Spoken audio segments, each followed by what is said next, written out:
Bonjour à toutes et à tous et bienvenue pour cette nouvelle vidéo. Une fois n'est pas coutume, revenu dans ce décor que certains qui connaissent la chaîne depuis un certain temps connaissent déjà. Pour ceux qui ne connaissent pas, c'est aussi une de mes passions, le cinéma, et parfois le cinéma est aussi source d'inspiration pour comprendre un certain nombre de choses. Mais bon, ça c'est une autre histoire. Non, petite vidéo rapide. Il y a une rumeur. Il y a une rumeur qui est en train de tourner actuellement aux États-Unis. Kamala Harris a été emmenée avec Air Force 2, Air Force 2, c'est le deuxième avion, à Wilmington, dans le Delaware. En même temps, ce matin, il semblerait qu'il y avait un peu d'activité, voire même beaucoup d'activité à la Maison-Blanche, comme quoi il y aurait eu une réunion des personnels de la Maison-Blanche en urgence. Et enfin, il semblerait qu'il se produise quelque chose vis-à-vis de Biden. Alors, certains extrapolent en disant que Biden serait mourant dans un hôpital privé. D'autres disent que, suite aux pressions, et vous l'avez peut-être vu dans ma précédente vidéo, je vous ai mis une motion de censure qui avait été proclamée par, je crois, la représentante du Michigan, je crois. Je ne sais plus. Enfin, allez voir cette vidéo. C'est-à-dire qu'au sein du Parti démocrate actuellement, il y a beaucoup de pression pour que finalement on n'attende pas novembre, voire même janvier, puisque la passation de pouvoir a lieu au mois de janvier. Ils ne veulent pas attendre que Biden s'en aille. Donc ils voudraient que Biden s'en aille maintenant.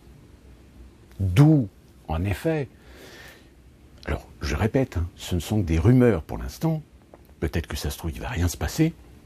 Le fait est, c'est qu'apparemment, je crois demain ou après-demain, aujourd'hui nous sommes mardi, il y a une intervention de Biden qui est prévue. Est-ce que va y avoir un nouveau rebondissement? Puisque, comme je vous l'ai expliqué, même si actuellement tout le monde se précipite pour soutenir Kamala Harris n'est pas un choix propice pour le Parti démocrate.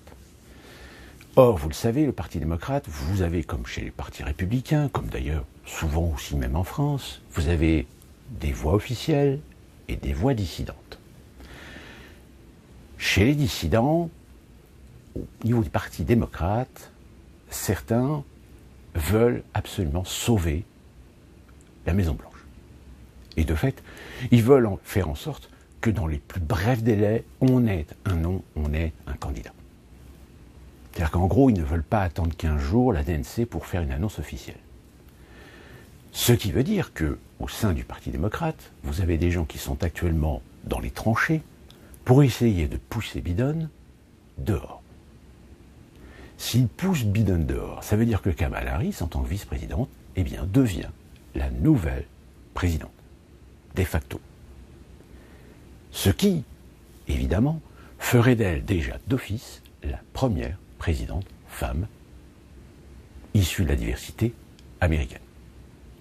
Et de fait, elle serait alors dans une position de candidature à sa propre succession au poste de président.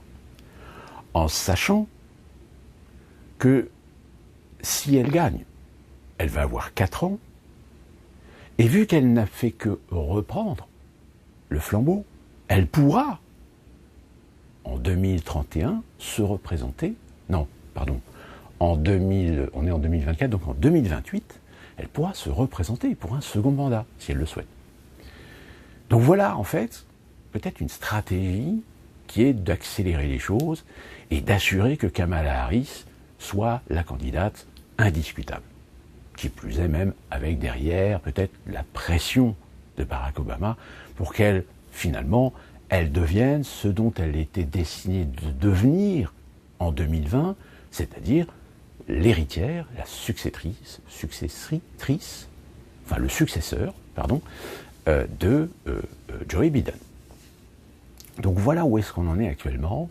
Donc je répète, on entend des bruits de couloir actuellement, des rumeurs, comme quoi ce matin, il y a eu une réunion exceptionnelle à la Maison-Blanche, que Kamala Harris a été rapatriée à Wilmington dans le Delaware dans lequel se trouve actuellement Joe Biden. Est-il mourant? Est-il peut-être déjà décédé? Le fait est, c'est que, comme je vous l'ai dit, il y a une annonce d'une intervention de Biden dans 1 ou 2 jours. Cette intervention, est-ce que ce ne serait pas l'occasion aussi pour Biden, finalement, d'annoncer qu'il démissionne de ses fonctions, alors que, dans sa lettre, il avait assuré qu'il tiendrait le poste jusqu'à échéance pour servir la nation. Sauf que son état de santé, peut-être, comme on le sait, on l'a appris avant la semaine dernière, qu'il a chopé le Covid. Peut-être qu'en effet, le Covid était un Covid sérieux. Donc, affaire à suivre, parce qu'il y a quelque chose qui est en train de se passer. Alors, ce que je viens de vous dire là, c'est peut-être pas forcément la vérité, ça se trouve peut-être que tout est faux. Mais le fait est, c'est que dans certains milieux autorisés, il y a du mouvement. Et généralement, quand il y a du mouvement, c'est qu'il se passe quelque chose. Certains, je dis bien certains, affirment que ce serait le premier secrétaire Blinken qui aurait lui-même fait filtrer l'information pour déjà préparer les esprits que Kamala Harris va succéder plus tôt que prévu à Joe Biden. Affaire à suivre. Si ça se trouve, le temps que je publie cette vidéo, peut-être que les choses vont avoir changé, qui sait. Ou peut-être qu'en effet, ces informations sont authentiques et sont vérifiées. D'ici là, enfin vérifiées, non, elles ne sont pas vérifiées, mais qu'elles pourraient être en effet des informations qui permettent déjà de profiler un petit peu la situation à venir dans les prochains jours. D'ici là qu'on se retrouve pour une prochaine vidéo. Embarquez, portez-vous bien.